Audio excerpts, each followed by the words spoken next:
One thing I can absolutely guarantee you, if you put in enough years on a motorcycle, enough miles, enough kilometers, without wearing hearing protection, you will lose your hearing. There's a road that leads right out of town. Motorcycle riding is a sensory assault in the very best way. It's a visceral experience. The smells, the vibrations, and best of all, the sound. I mean, we argue about it all the time, right? What bike sounds the best? The rumble of the V2, the roar of the Boxer Twin, the scream of the inline 4, or maybe it's the whine of the triple. Yeah, the triple is definitely best. So we go out and we buy these bikes that are engineered to sound as good as they possibly can. And then what do?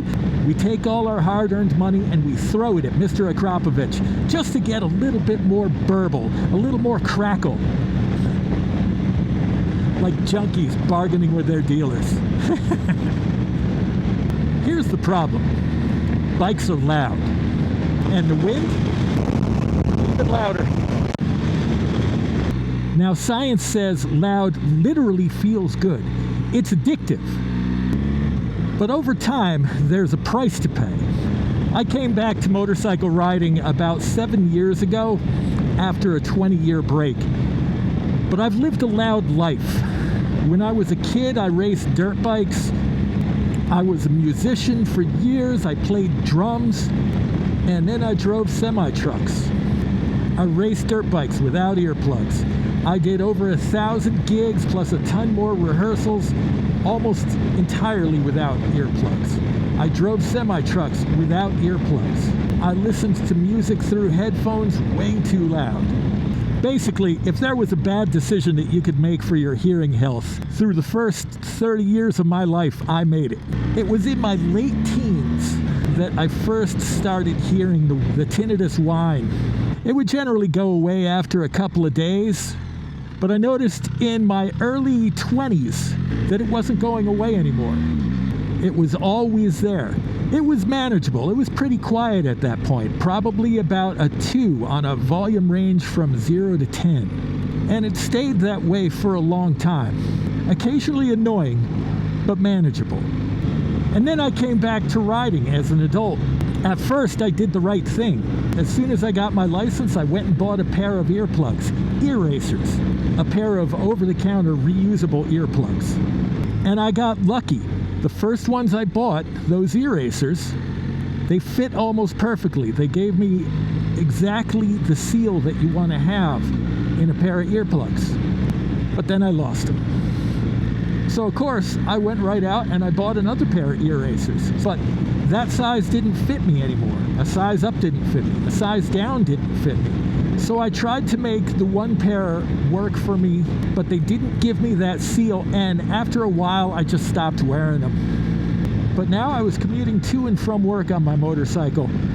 After a couple of months, I noticed that the ringing had gotten louder, a lot louder. It had gone from being about a 2 to being about a 5 on good days and louder on bad days. At that point, I scrambled to get new earplugs that fit better, but at that point, it's too late, and I'm going to be carrying that with me for the rest of my life. So what can you do to mitigate the damage? Well, you can wear earplugs. Here we have 3 different kinds across 3 different price ranges. I will say that if you're not wearing earplugs that fit you, you might as well not wear any at all. So this is going to take some experimentation. For instance, when I first started buying foamies, I tried the ubiquitous 3Ms that you see at hardware stores. They didn't work for me. They didn't really seal properly for me. But these do. These are spark plugs by the improbably named Moldex. Typical foam squeezy, you take it, you squeeze it, you roll it, it compresses down, you put it in your ear, your body heat naturally expands them to the size and shape of your ear canal, and you're good to go. They're great because you can find them everywhere. They're really comfortable once you get them seated right, and they knock the noise down better than you'd think. The downside is They tend to knock down everything across all frequency ranges equally. These are a little bit better than most, but most are going to block out almost everything. If you like hearing your engine or, traffic or having conversations or things like that, they're not always the best choice, but they're cheap, they're effective, you can find them almost anywhere. Next, reusable over-the-counter plugs. These are from Loop, but there are plenty of similar ones out. Alpines, erasers, there's a bunch of them. These are great if you want something easy, reusable, and a little more subtle than foam. They use an acoustic filter to lower the volume without turning everything into mud. They're really easy to put in your ear. Wind noise drops, the engine's still there, you can even have a conversation without shouting.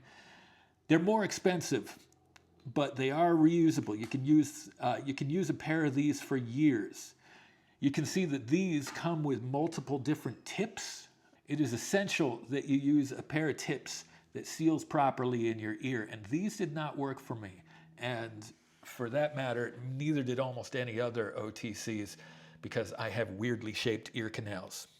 And finally, the fancy ones. Custom molded earplugs. One is just straightforward plugs, perfect for shorter rides, errands, quick trips.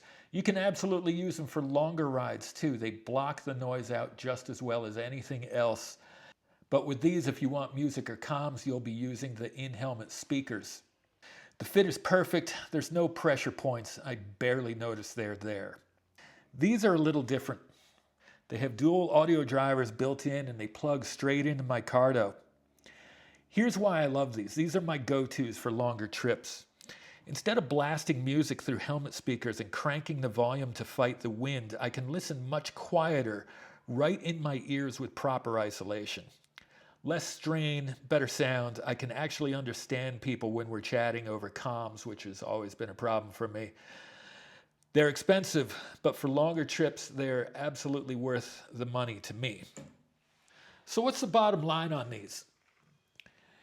Any earplugs that fit you are better than no earplugs. Foamies, filtered OTC ones, the really expensive custom ones, pick a set and use them. Your future self will thank you when you're not lying awake at 3 a.m. listening to cicadas that aren't actually there. Trust me, I know. Because here's the thing, once your hearing is gone, it's gone. You can't get it back unless you have access to some Star Trek type medical technology, which doesn't exist yet. Hey, I guess it's possible. You could get beamed up, right? You can't get it back. That's that. So protect what you have left and get out there and enjoy the noise. All right, folks, as always, thanks so much for listening. And if you have any questions, please ask down in the comments. I have a lot of experience with this stuff. This has been a problem that I've been dealing with for quite a while. If you have any questions, I probably know the answer or can point you in the right direction. So please do comment down below. Thanks so much for coming along. I'll see you next week when I'm going to go camping.